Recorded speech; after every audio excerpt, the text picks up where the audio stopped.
malam.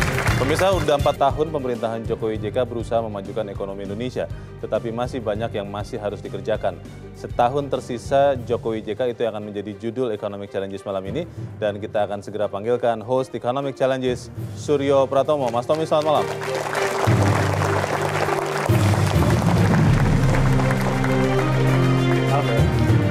Sehat-sehat, Mas? Alhamdulillah. Ekonomi juga sehat? Mudah-mudahan. Mudah-mudahan. Ya. Sebelum kita berdiskusi, kita akan melihat angka yang kita dapat dari beberapa sumber, Mas Tommy dan pemirsa.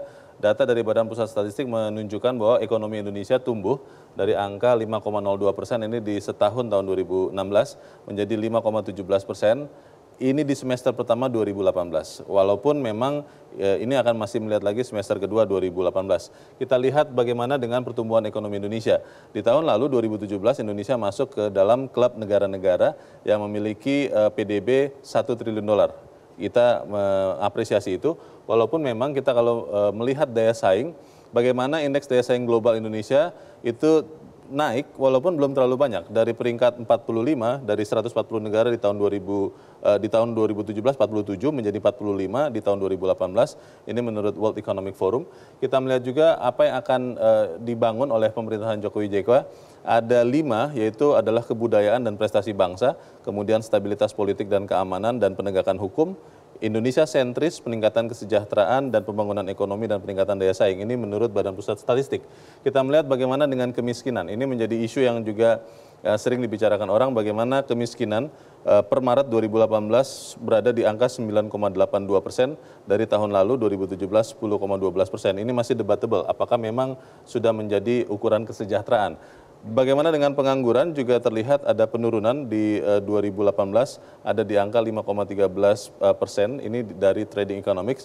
Ini juga masih menjadi tantangan bagaimana memberikan pekerjaan, sementara di saat bersamaan kita melihat jumlah angkatan kerja Indonesia dari tahun ke tahun terus meningkat. Mas Tommy dan pemirsa, di tahun 2018 sudah menyentuh angka 126 juta.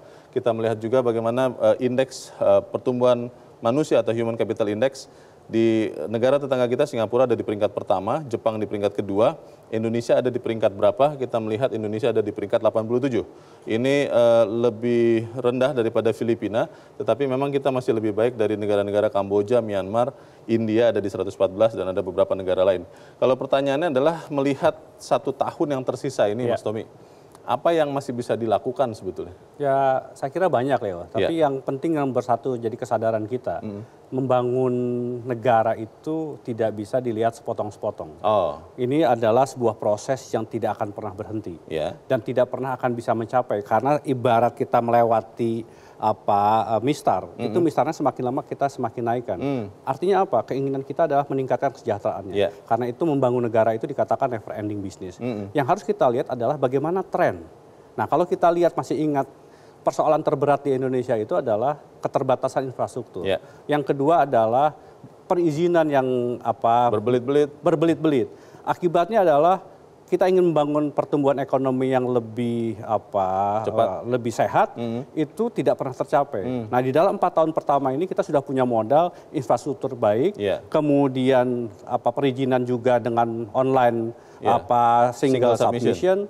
Tetapi tantangan ke depan itu 1 tahun ke depan adalah bagaimana kemudian perang dagang, bagaimana kemudian soal ketidakpastian keuangan global, tantangan eksternal, bagaimana kemudian persoalan-persoalan harga minyak yang selalu meningkat. Ini yang saya kira menjadi PR terbesar, dan karena itu menurut saya kita penting untuk mengundang para narasumber untuk mengetahui apa yang harus dilakukan pemerintah dalam 1 tahun terakhir. Baik, Mas Tommy dan pemirsa, kita akan langsung panggil, malam ini kita akan bicara dengan para ekonom. Yang pertama kami panggilkan pengamat ekonomi Samuel Asset Management yang berasal dari Universitas Indonesia, Lana Sulistianingsih. Mbak Lana, selamat malam. Silakan duduk, Mbak. Kami panggilkan juga pengamat ekonomi dari Universitas Prasetya Mulia, Jisman Simajuntak. Pak Jisman, selamat malam. Silakan ke tempat duduk. Kami panggil juga pengamat ekonomi dari Universitas 11 Maret Surakarta, Lukman Hakim. Pak Lukman Hakim, selamat malam. Silakan, Pak. Dan last but not least adalah pengamat ekonomi dari Universitas Diponegoro Semarang, FX Sugianto. Pak Sugianto, selamat malam. Silakan duduk. Pertanyaan yang menggelitik kita semua, Mas Tommy dan pemirsa, adalah infrastruktur sudah dibangun begitu rupa.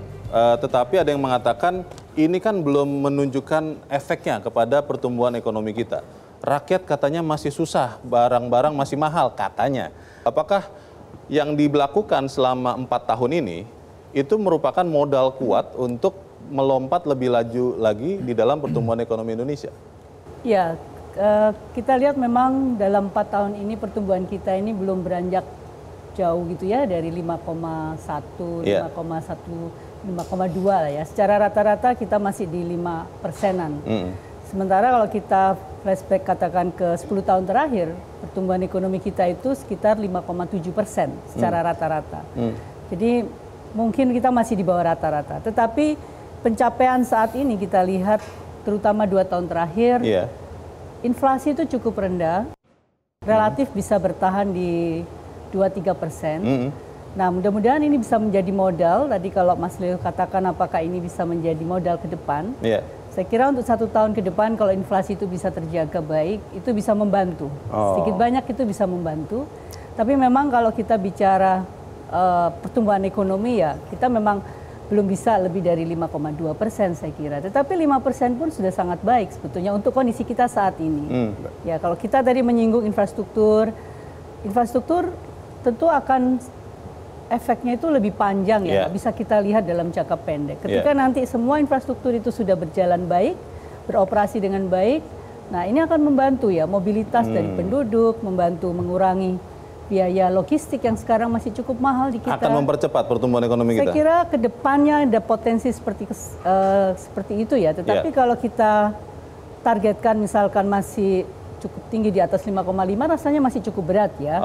Karena kan problemnya nggak hanya masalah infrastruktur, kita masih punya masalah struktural lain yang cukup berat gitu. Ditambah dengan isu-isu eksternal yang juga kita mungkin belum bisa kontrol saat ini, sangat sulit kita kontrol dan sangat unpredictable ya, sangat sulit diprediksi dari sekarang gitu. Pak Jusman, kalau kemudian kita melihat apa yang menjadi tantangan kita 1 tahun ke depan, apa sebetulnya faktor yang betul-betul harus menjadi perhatian kita bersama, Pak Jusman? Pada dasarnya saya mengharapkan akselerasi yang lunak dalam 2019. Maksudnya apa itu, Pak? Akselerasi. Lunak mungkin tidak sampai seperti ditargetkan di APBN, tapi di atas 5% saya mengharapkan. Alasan saya sederhana. Pembangunan infrastruktur dalam beberapa tahun terakhir itu akan mulai menghasilkan buah berupa cost of mobility yang menurun. Yang kedua, jangan lupa di ekonomi kita ini juga ada beberapa sektor yang padat teknologi dan selalu tumbuh sangat progresif. Informasi dan komunikasi, kemudian juga beberapa sektor yang lain termasuk transportasi. Yang ketiga, jangan lupa sektor digital. Ini akan turut memacu ekonomi kita dalam tahun yang akan datang. Yang keempat, investasi dalam human capital tergolong cepat kita sekarang ini. Pendidikan merupakan sektor yang tumbuh progresif di dalam ekonomi kita dan pengaruhnya digabung dengan pembangunan infrastruktur akan menghasilkan pertumbuhan yang lebih cepat. Tetapi jangan diharapkan loncatan, sebab kondisi internasional juga tidak mudah. Baik, kalau kemudian dari daerah Pak Lukman Hakim, bagaimana kemudian melihat kondisi yang ada pada masyarakat sekarang ini? Apakah mereka mempunyai modal yang cukup kuat untuk bisa melihat 2019 dengan lebih baik, Pak? Ya, saya rasa persoalan kalau dari daerah itu adalah yang kurang itu adalah adanya insentif.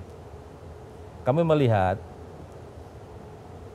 proses yang dilakukan oleh pemerintah di dalam meningkatkan pendapatan, terutama dari pajak, ini luar biasa dampaknya membuat masyarakat berhadapan langsung dengan pemerintah.